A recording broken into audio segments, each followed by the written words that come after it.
You're listening to ReviveFM 94.0. I'm your host, Dionne Scougul, and this is the Spotlight Show. And today I've got a really special guest on who's actually achieved quite a lot in quite a short time.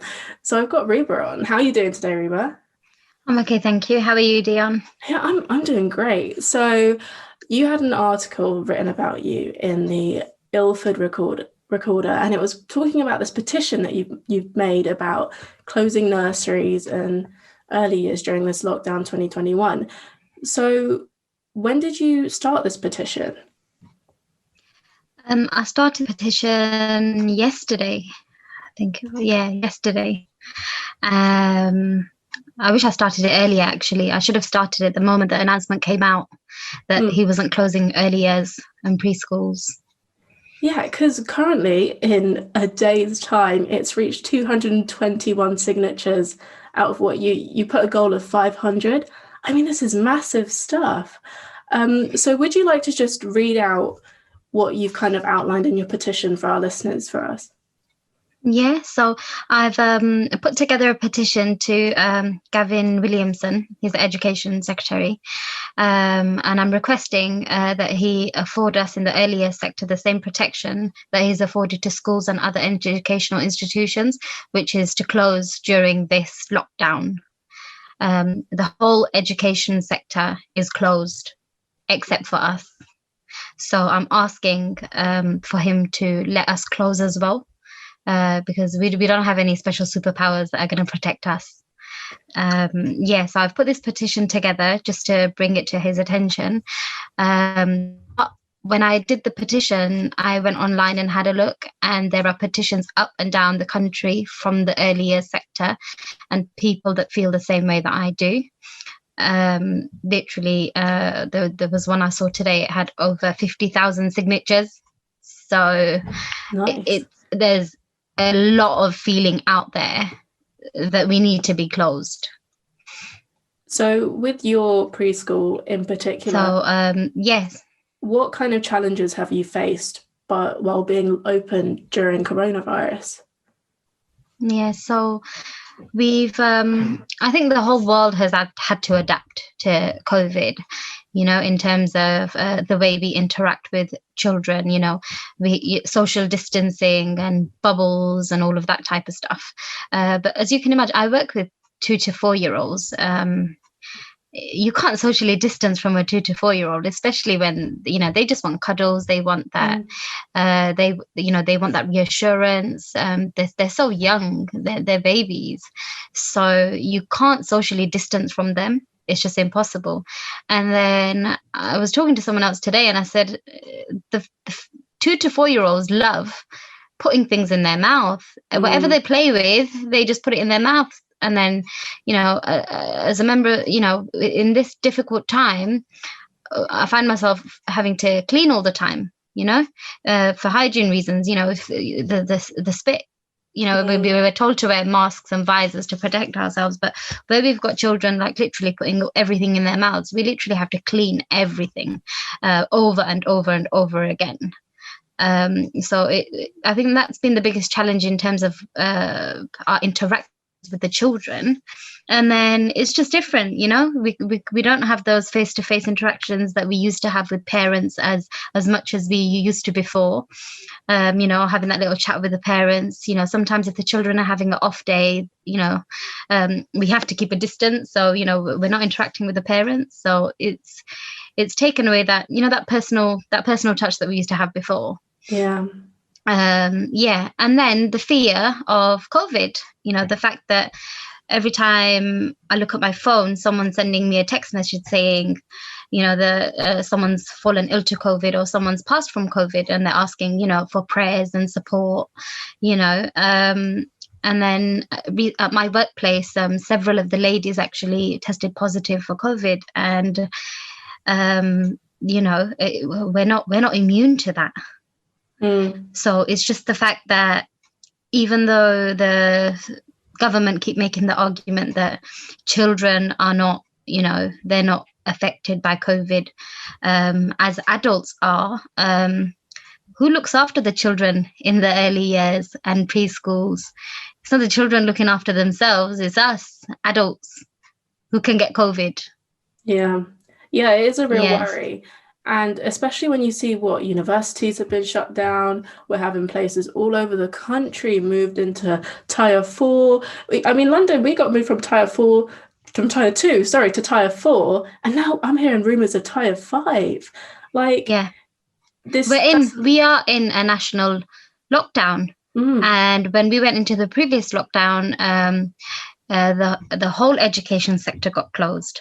mm, So, I mean, in my opinion, I feel like right now we're being used as a glorified babysitting service. That's all it is, because older children can look after themselves, but the younger ones can't. So let's keep the early years open, because a lot of people have said to me, we depend on childcare because we have to go to work.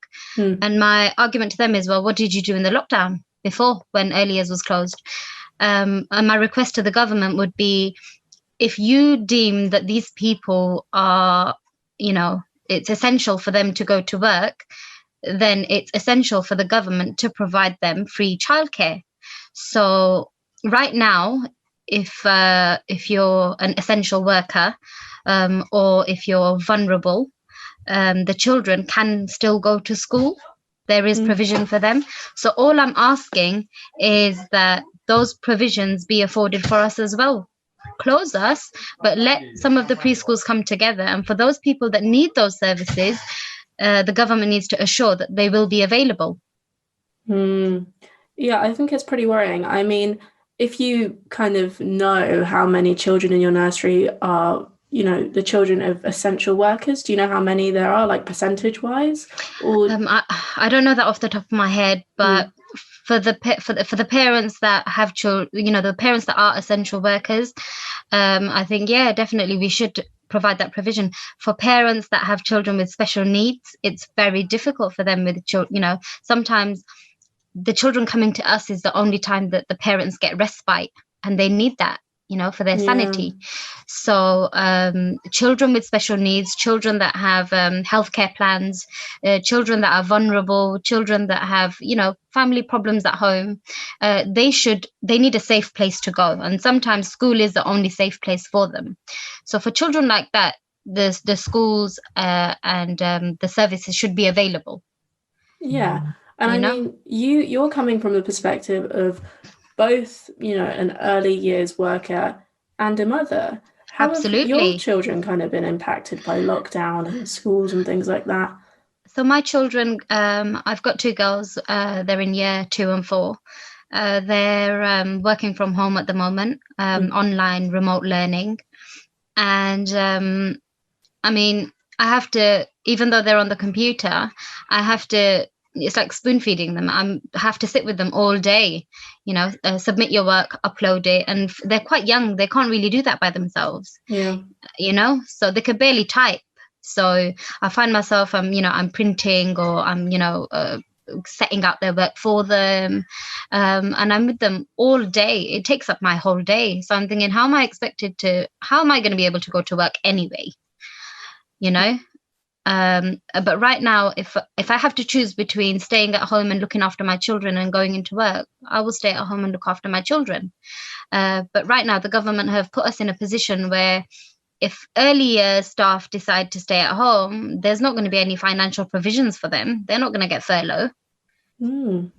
Well, that's not really fair, is it? We should all Yeah, be getting furlough. yeah. And for nurseries, like private nurseries, businesses, things like that, it's like, if there might be children that are not attending, parents are probably scared, they won't send their children. Mm. It's crazy times, I tell you. Yeah. So when you first kind of set this petition up on change.org, close nurseries and early years during this lockdown 2021, what did you expect to come of it?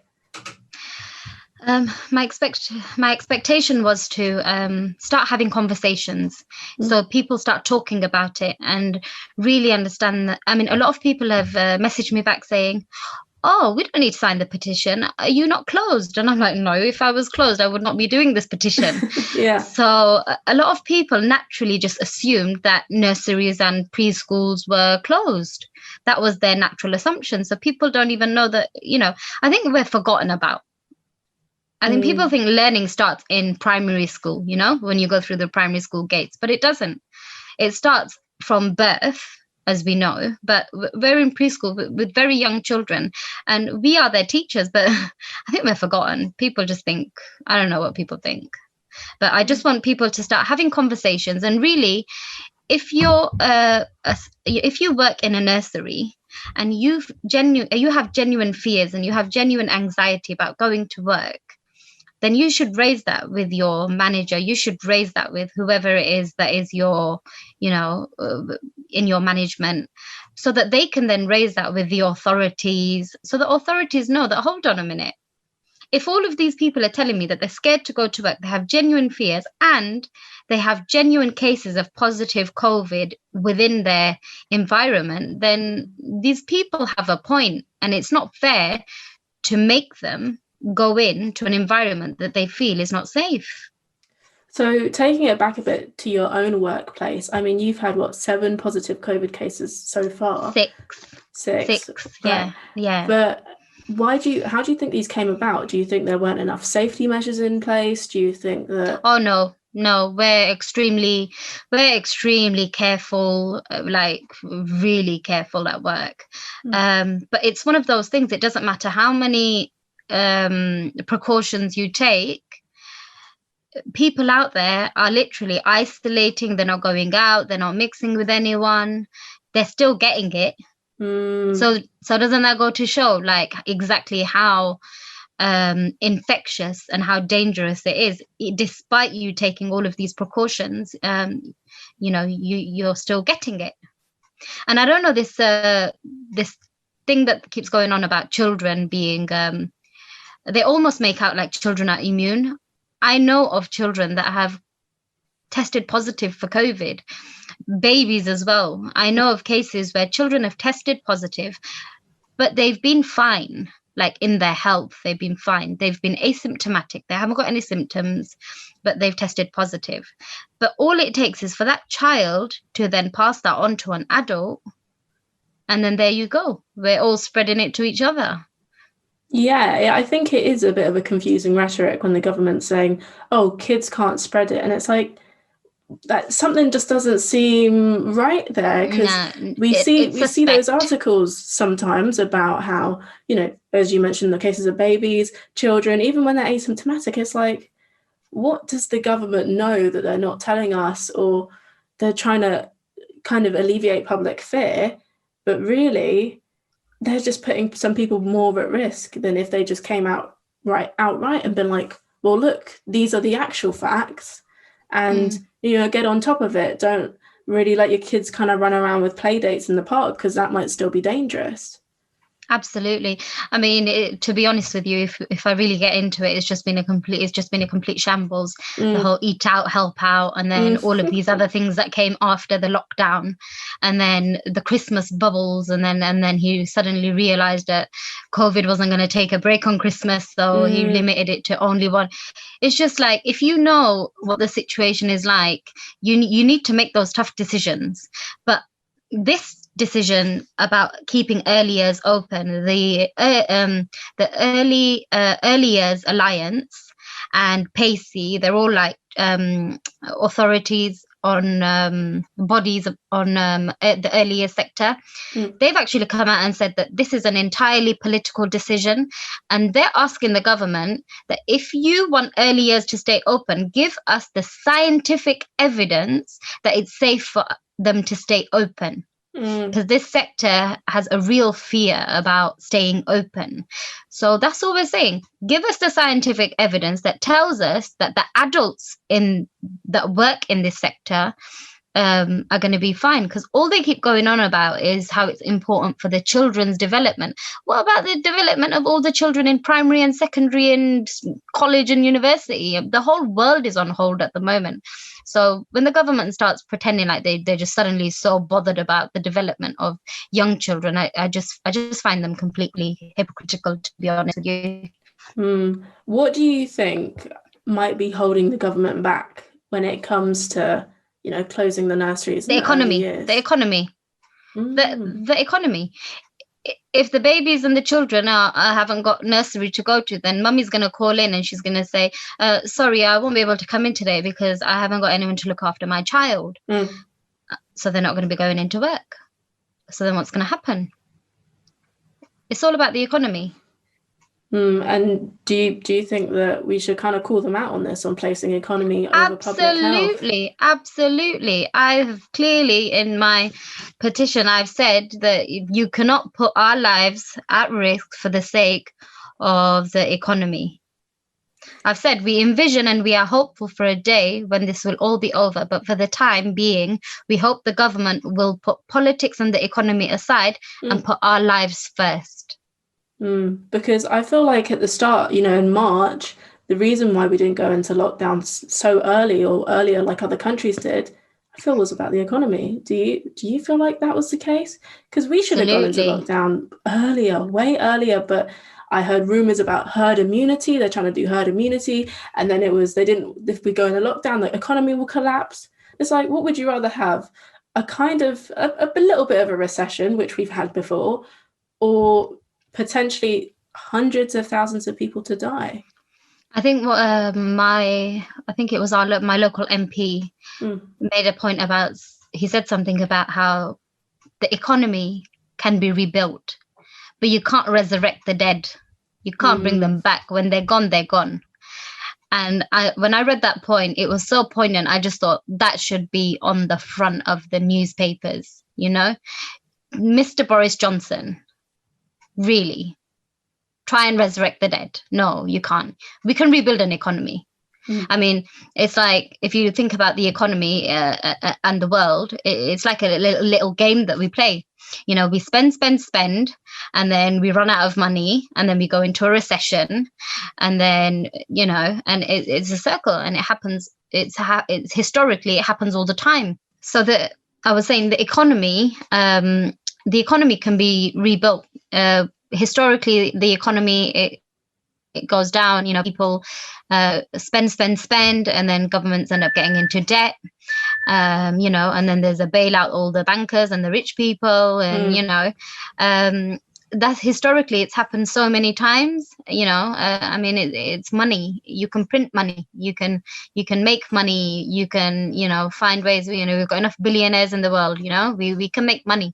But the thing is with this virus is it's something that no one anticipated. It is something that will be with us forever.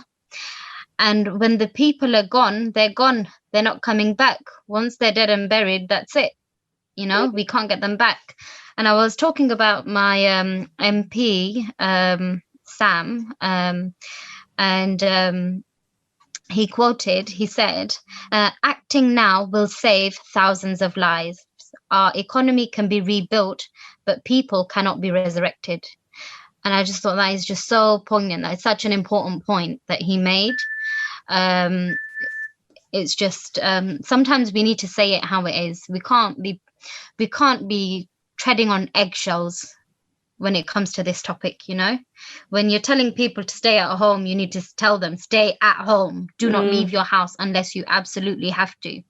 But you can't pick and choose. For the sake of economy, let's let these people go to work, but we'll keep all these other people at home because we do still need to try and control the virus.